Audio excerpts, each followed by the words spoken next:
Halo, ketemu lagi sama gua Alit dan di sini gua balik lagi pengen berbagi kepada kalian. Melihat demand dari Draw My Life yang pernah gua upload beberapa minggu yang lalu, gua mau berterima kasih kepada teman-teman yang sudah meluangkan waktu, biaya dan kepercayaannya untuk menyaksikan kisah hidup gua sampai gua ada di sini sekarang. Terus gue juga makasih juga feedbacknya 99,9% positif, yang 0,1% isinya promo nggak jelas. Karena itu gue jadi terpacu buat nyeritain pengalaman-pengalaman hidup gue di YouTube gue ini, biar pengalaman hidup gue bisa diambil value positifnya, dan kalau ada pengalaman yang negatif bisa lo jauhin. Jadi lo nggak perlu melakukan hal yang sama untuk hal-hal yang negatif. Kita tahu hidup terlalu singkat, kita tidak bisa mengalami semuanya. Jadi yang bisa kita lakukan adalah belajar dari pengalaman orang lain juga agar kita menjadi orang yang lebih baik. Itulah kenapa gue bakal rutin bikin Draw My Life, biar gue bisa berbagi cerita mulu kepada kalian. Gue bakal cerita tentang kehidupan gue, persahabatan gue, tentang keluarga gue, atau mungkin cerita-cerita cinta yang pernah gue alamin. Toh gue berawal dari seorang penulis buku. Jadi saat gue main YouTube pun, gue tetap akan jadi seorang penulis. Apa yang gue lakukan bakal sama aja dengan penulis, yaitu berbagi cerita. Gue nggak mau dianggap sebagai orang yang cuman ikut-ikutan main vlog saat vlog lagi booming. Nggak. Dari awal gue berkarir, gue bercita-cita menjadi seorang penulis. Itu yang tidak akan berubah. Itu bakal gue pertahankan. YouTube hanyalah sebuah media untuk menumpahkan ide, membagikan pemikiran kita kepada orang-orang. Dan itu yang gue lakuin sejak zaman Friendster, blog, Facebook, Twitter, YouTube sekarang, dan mungkin ke depan kalau ada platform-platform baru, gue tetap bakal berkarya di sana dengan satu tujuan yang sama, yaitu berbagi cerita. So langsung aja. Untuk kali ini, mari kita saksikan cerita tentang Eyang. Enjoy!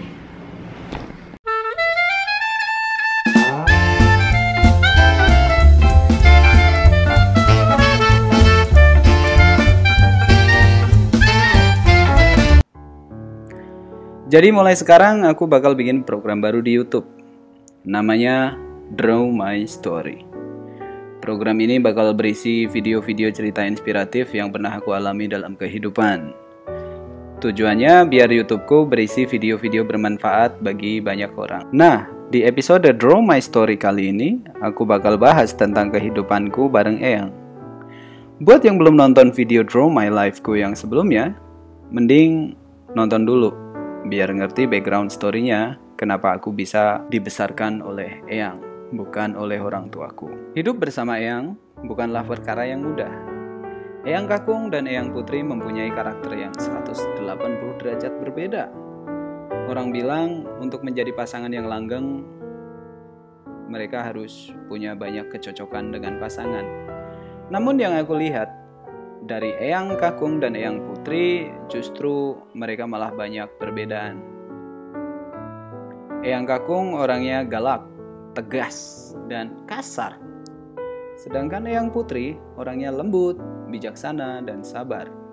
Dua sifat yang sangat berbeda ini ternyata malah membuat mereka berdua langgeng hubungannya. Di situ aku belajar, bila batu diadu dengan batu, mereka akan sama-sama pecah dan hancur. Tapi apabila batu digabungkan dengan adonan semen, mereka malah akan bisa menyatu dengan kuat, kokoh. Jadi hubungan yang awet yang aku pelajari dari Eyang bukan berawal dari banyaknya kesamaan, tapi banyaknya pengertian. Pengertian itu muncul dari rasa cinta. Cinta menciptakan toleransi. Orang yang langsung ngerasa cocok tanpa cinta biasanya juga bakal cepat bosannya. Saat rasa bosan menguasai hati, tak akan ada lagi toleransi. Dan saat itulah ketidakcocokan akan menjadi alasan atas sebuah perpisahan. Sejak kecil, aku dididik dengan dua karakter yang berbeda tersebut.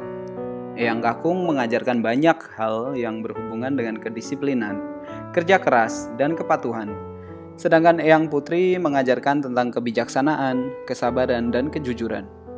Itulah kenapa aku yang sekarang pun begitu karakterku terbentuk dari dua kombinasi karakter mereka.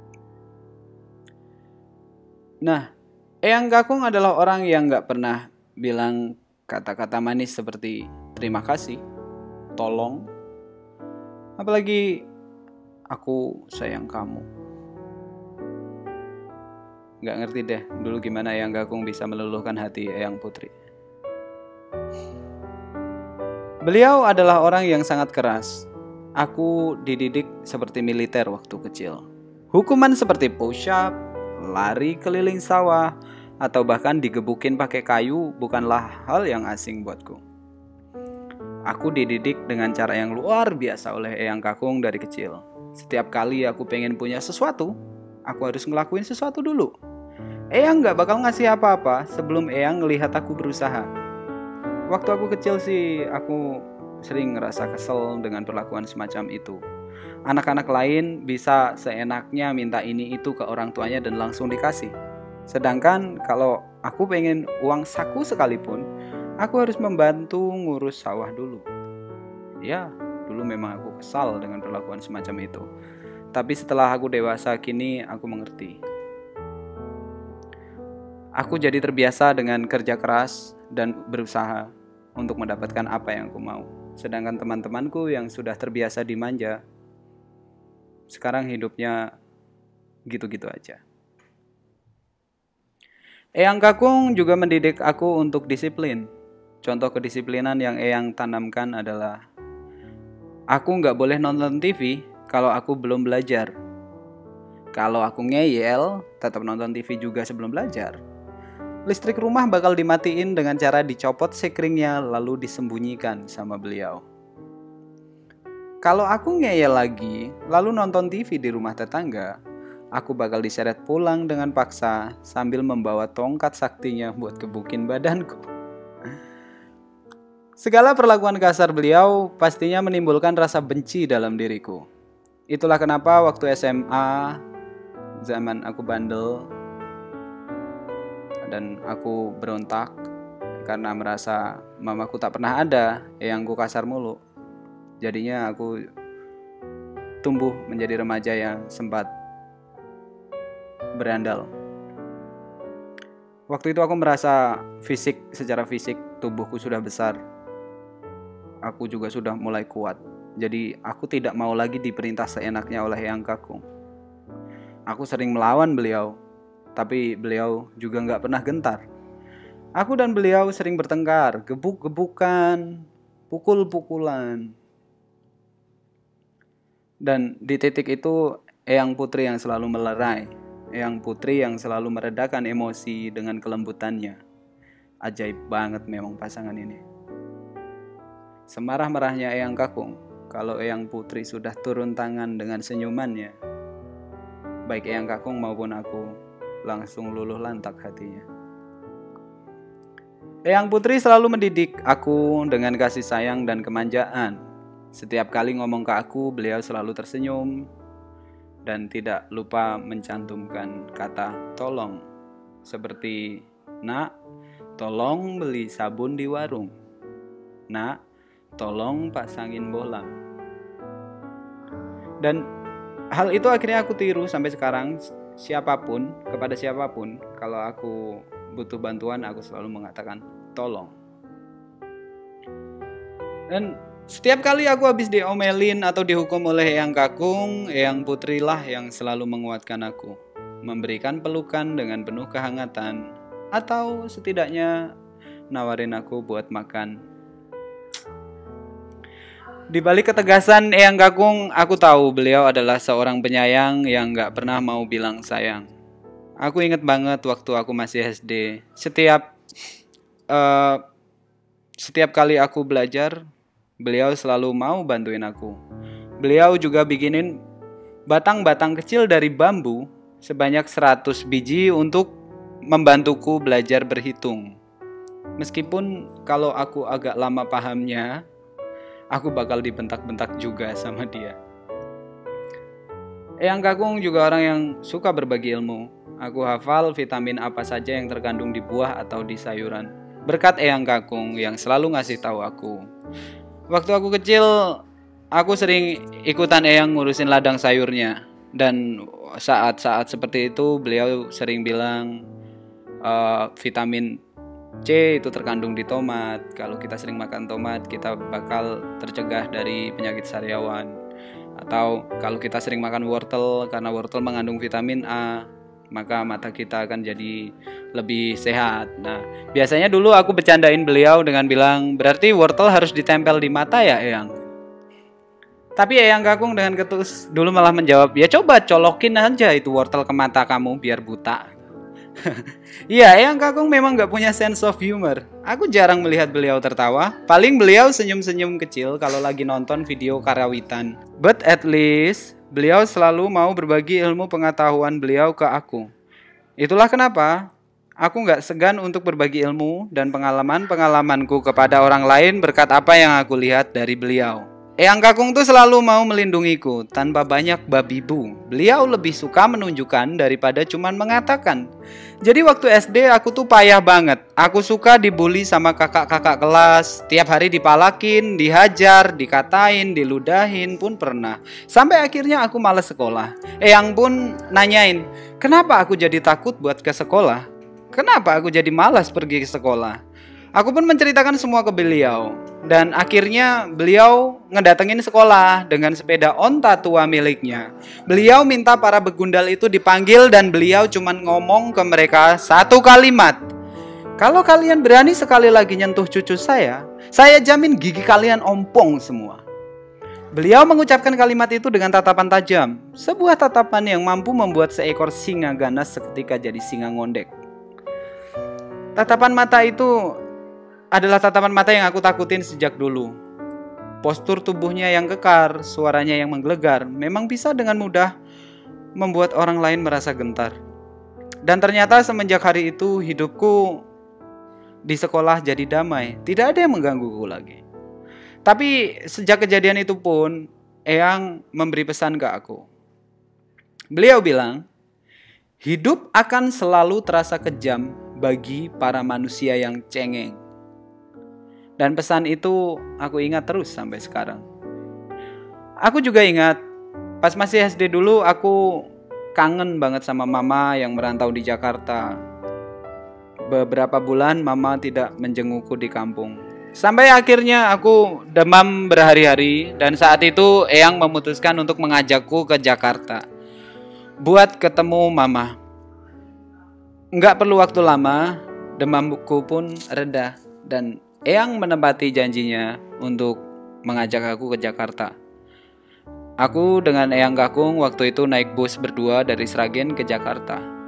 Beliau menggendongku saat berjalan di terminal ataupun menyeberangi zebra cross. Lalu menggandeng tanganku saat kami berjalan mencari makan di terminal. Di bagian itu aku merasakan kasih sayang beliau yang begitu besar. Aku tak pernah merasa sehangat itu dengan beliau. Aku tak pernah merasa bisa seaman itu bersama beliau. Nah, pas aku lagi naik bus macet-macetan di Jakarta menuju rumah kontrakan mama, aku mengingat sebuah momen. Waktu itu aku mengipas-ngipasi leherku sendiri pakai telapak tangan karena gerah. Aku duduk di dekat jendela Metro Mini sedangkan Eyang Kakung duduk di sampingku. Aku tahu Eyang Kakung memperhatikan gerak-geriku. Dan saat itu, aku ingat Eyang Kakung bilang bahwa kelak aku harus jadi orang sukses. Biar kalau ketemu mama, aku gak perlu naik bus lagi. Aku kelak harus bisa beli mobil sedan yang ada AC-nya, biar gak kemanasan. Waktu itu beliau menunjuk sebuah mobil sedan yang melintas di samping kami, dan aku segera mencatat merek dan tipenya. Waktu itu sedan yang melintasnya itu adalah Honda Civic Genio berwarna merah. Tahun 2006, saat aku memutuskan untuk hijrah ke Yogyakarta beberapa hari sebelum berangkat, Eyang Kakung terlihat selalu sibuk di kebunnya. Waktu itu aku belum mengerti dia melakukan apa di sana.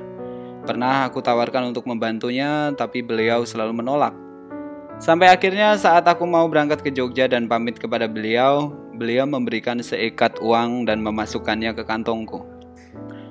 Ternyata Beliau sibuk beberapa hari di kebun itu adalah untuk menebangi pohon-pohon bambu, kemudian beliau jual. Dan uangnya diberikan kepadaku untuk uang bekal. Saat itu aku cuma bisa terdiam, tak bisa berkata apa-apa. Aku tak menyangka eyangku bisa melakukan hal sedemikian rupa. Dari beliau aku mendapatkan pesan untuk selalu mengejar cita-cita. Dan aku tak boleh membiarkan masa depanku ditentukan oleh masa lalu. Seburuk apapun masa lalu, masa depan masih putih. Kita masih bisa menggambarkan masa depan yang indah. Saat itu, aku cuma bisa mengucapkan terima kasih. Dada terasa sesak, lalu aku menitikan air mata di depan beliau. Sesaat kemudian, beliau menampar pipiku pelan dan mengatakan, "Lelaki cengeng tak akan dimanjakan dunia." Ya, kemudian aku merasa malu lalu menghapus air mataku. Aku tersenyum dan berpamitan kepada beliau. Itu sebagian kecil ceritaku bersama Eyang Kakung. Eyang sudah menjadi figur ayah yang baik dengan segala ketidaksempurnaannya. Tapi aku bahagia memilikinya. Tahun 2012 kemarin, Eyang Kakung udah merasa gak punya semangat hidup lagi karena didiagnosa terkena serangan stroke yang parah. Ya, dia memang sering banget mengalami hipertensi, darah tinggi, ya karena dia mungkin suka marah-marah. Tubuh beliau lumpuh. Yang bisa dilakukan hanya berbicara dan sedikit menggerakkan kepala dan tangannya. Beliau mungkin ngerasa gak mau ngerepotin anak-anak dan keluarga karena penyakitnya. Makanya beliau sering gak mau disuruh makan, apalagi dikasih obat. Kalaupun kami paksa, beliau akan mengamuk. Dan meskipun dia sedang sakit, kalau dia mengamuk tetap menyeramkan. Dasar pria keras kepala. Berikut ini perbandingan kondisi beliau saat pertama terserang stroke dan 6 bulan kemudian. Obrolanku sama Eyang Kakung pas sakit memberi kesan yang mendalam buatku. Waktu itu aku menawarkan beliau TV baru, DVD player baru, dan beberapa CD karawitan agar beliau senang dan bersemangat untuk segera sembuh. Aku tahu Eyang suka sekali menonton video-video karawitan. Namun beliau waktu itu menolak semua penawaranku itu. Beliau malah bilang, hal yang bisa membuat beliau senang adalah apabila aku bisa meraih semua cita-citaku, meraih kesuksesanku. Beliau hanya ingin melihat hal itu. Aku sempat bingung, bagaimana cara membujuk Eyang agar mau diajak berobat? Sampai akhirnya aku mendapatkan sebuah ide. Aku katakan kepada beliau bahwa aku sudah punya mobil, Honda Civic Genio berwarna merah, tahun 95. Sesuai dengan mobil yang Eyang tunjuk zaman kami menuju ke Jakarta dulu. Aku membujuk Eyang untuk jalan-jalan. Dan ya, Eyang bersedia. Mendengar kesediaan beliau, aku ngerasa senang. Akhirnya Eyang mau diajak pindah dari ranjangnya. Biasanya beliau tidak mau dipindahkan kemana-mana. Aku ditemani Pak D dan Mama membawa Eyang ke dokter. Kami segera memeriksakan keadaan beliau. Sayangnya dokter pun tak bisa menyelamatkan beliau karena kesembuhan itu berawal dari dalam diri. Sedangkan Eyang sudah tak lagi menghendaki kesembuhannya sendiri. Setelah berkali-kali diterapi, Eyang tetap bandel dan melanggar pantangan-pantangan yang membuat stroke-nya kambuh lagi. Hingga akhirnya awal tahun 2013, beliau meninggal dengan tenang, dikelilingi anak cucunya. Aku benar-benar merasa kehilangan sosok ayah saat beliau meninggal dunia. Jauh lebih sedih dibandingkan saat aku ditinggalkan ayah kandungku sendiri. Ada sedikit rasa syukur karena aku sempat berterima kasih atas didikan beliau hingga aku bisa jadi manusia seperti sekarang. Semangat pantang menyerah, mau bekerja keras, dan disiplin merupakan sifat turunan dari beliau. Tanpa didikan beliau, mungkin aku cuma bakal jadi orang yang manja dan suka menyalahkan Tuhan atas segala yang ditakdirkan. Mendengar ucapan makasihku, Eyang menjawab, "Iya nak, syukurlah kamu akhirnya sadar bahwa yang Eyang lakukan kepada kamu bukan untuk menakutimu, maupun menyiksamu.